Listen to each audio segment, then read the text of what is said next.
I am Danielle. I am 30 years old, and I am an office worker.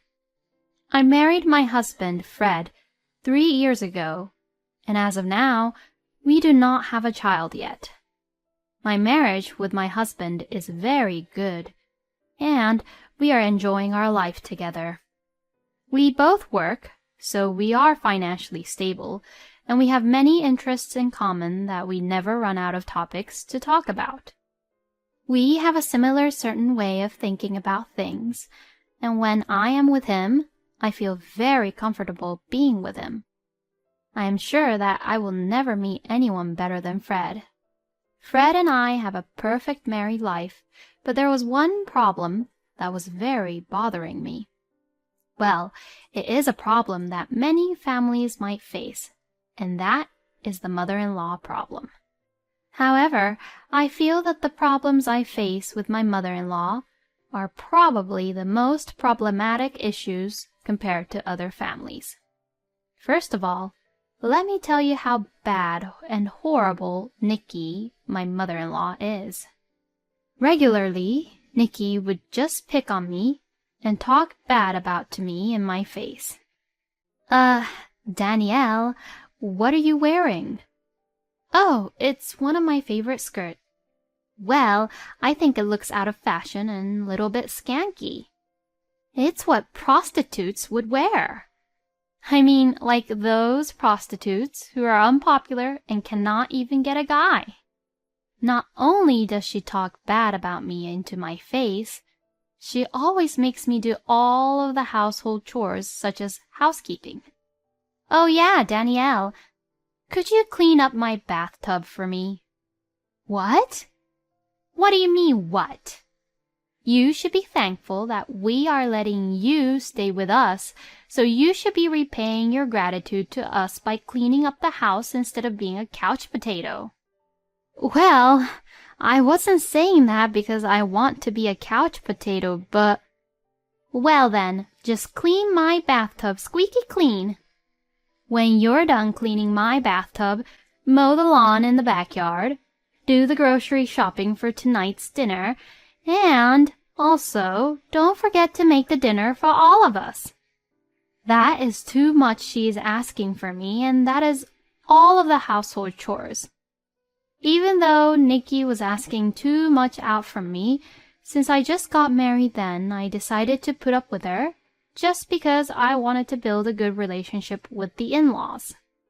However, the level of Nikki picking on me increased more and more.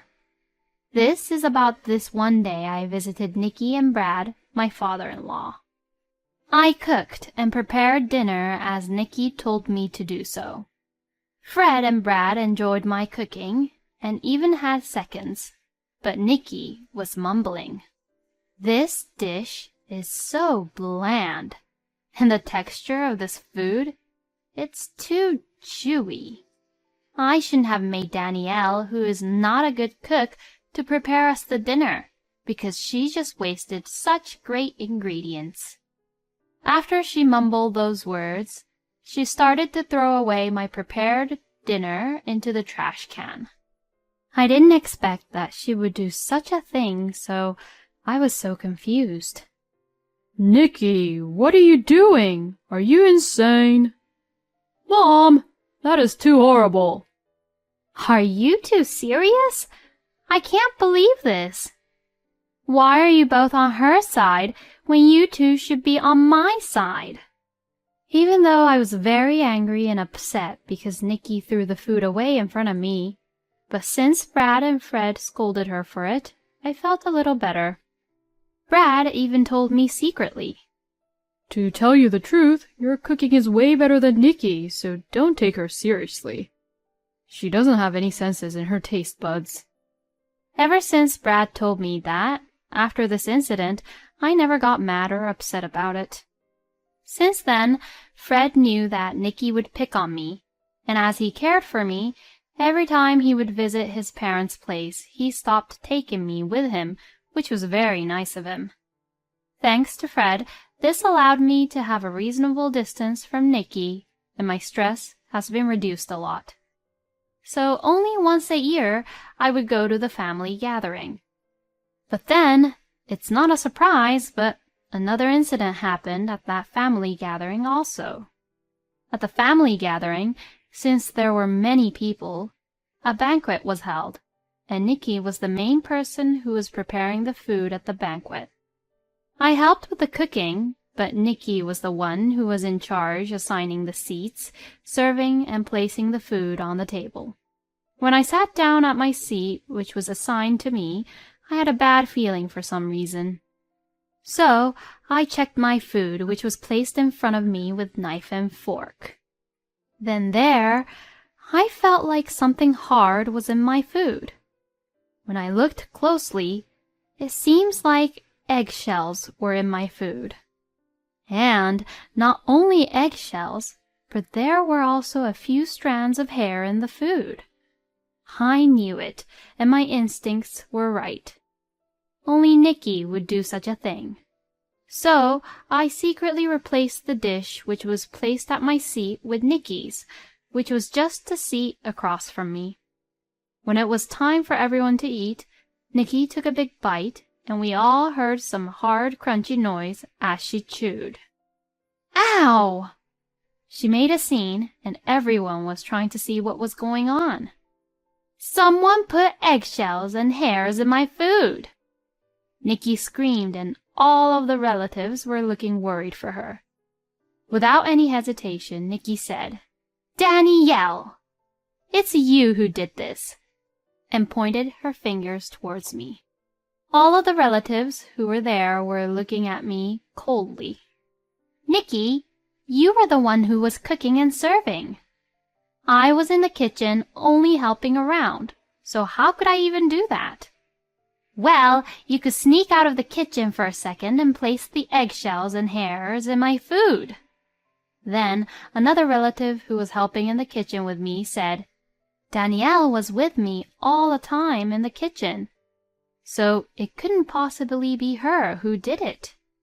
Also, she came to this table with me, so there were no moments for her to do such thing, and she defended for me." Mom, why are you just suspicious and blaming everything only on Danielle when you didn't even know who did it? "What? Well, that's because—" Mom, don't tell me you were the one who planned this. For Nikki's sake, I didn't want to say anything, but as soon as the toast was made and saw my food, I had a bad feeling, so I checked my food and found that there were eggshells and strands of hair in it. Since Nikki was picking on me from the very beginning of our marriage, and since Nikki was the one who cooked and served the plates, I just assumed that Nikki would be the only one who would do such a thing to me, so I switched our plates. But then, there is no evidence that Nikki actually did this. I shouldn't have just assumed it was Nikki just because she has been picking on me all the time. I'm such a great actress. As I said that, everyone was feeling bad for me and looked at Nikki with dismay. Nikki didn't expect this, so she didn't know what to do, but Brad scolded. Nikki, how could you do such thing? You're just embarrassing. And took her home. Well, if this was the last incident, then I wouldn't have considered my problems to be that big of an issue. However, Nikki didn't learn her lesson. After that, Nikki stopped picking on me, but instead, she started calling me very often. She called me 3 times a day, morning, lunch, and night, and if I didn't pick up the phone, she would forever call me until I pick up. And if I do answer, she would just talk about her day, wasting my time. Not only calls, but she would just show up at our house without informing me, and just stays at our house for a very long time without doing anything. Even though she doesn't pick on me anymore, she talks to me too much that I can't be bothered to listen to all of her stories, and she always wastes my weekends and holidays by her just talking to me. Even Fred told her off, saying, Mom, could you not come over to our house so often? But She doesn't even listen to him. Therefore, as a countermeasure against Nikki wasting my precious time with her talking, I decided to evacuate to my parents' house with Fred every weekend. I thought this would fix everything, but after 3 weeks of this, Nikki catched on what Fred and I were doing, so she started coming over to my parents' house now. She even lied that she was the delivery person to catch me off guard, and when my mother opened the door, Nikki would just barge herself in. I can't tell you how horrified we were of Nikki. When this happened, we called Brad and made him preach her and take her back home. After that, Nikki stopped stalking and calling me for a while, but then, one day, Brad passed away very suddenly with a health condition. Since there was no one to stop Nikki, she was a loose cannon. Firstly, Nikki spent all of the money she inherited from Brad in a blink of an eye. She bought tons of high-end brand bags and ate out every day at a very expensive restaurant. As a result, Nikki became very obese. Also, she stopped doing any of the household chores such as cleaning and taking out the trash, so Nikki's house became full of trash and it was all a mess. Even the neighbors complained about it, and Fred and I didn't know what to do about it. To make matters worse, Nikki started to borrow money from the loan sharks. Unable to stop her extravagant lifestyle, even when she spent all the money she had from Brad in savings, she continued to use the loan sharks to borrow and spend money. Nikki even brought the debt collectors at our house for us to pay her debts. When the cars of the debt collectors were parked and lined up at our lawn, I was very scared.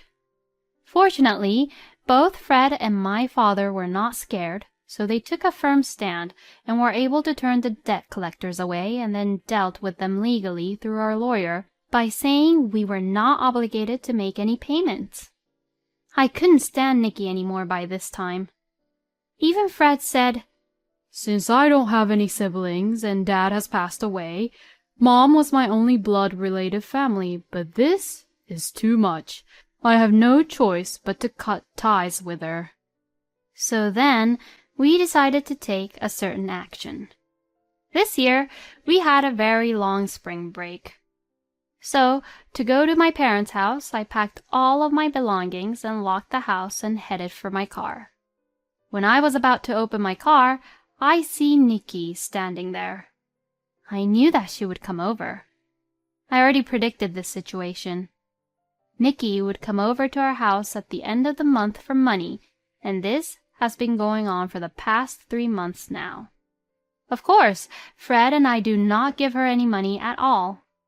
"Hey, Danielle! Today is the beginning of the spring break, isn't it?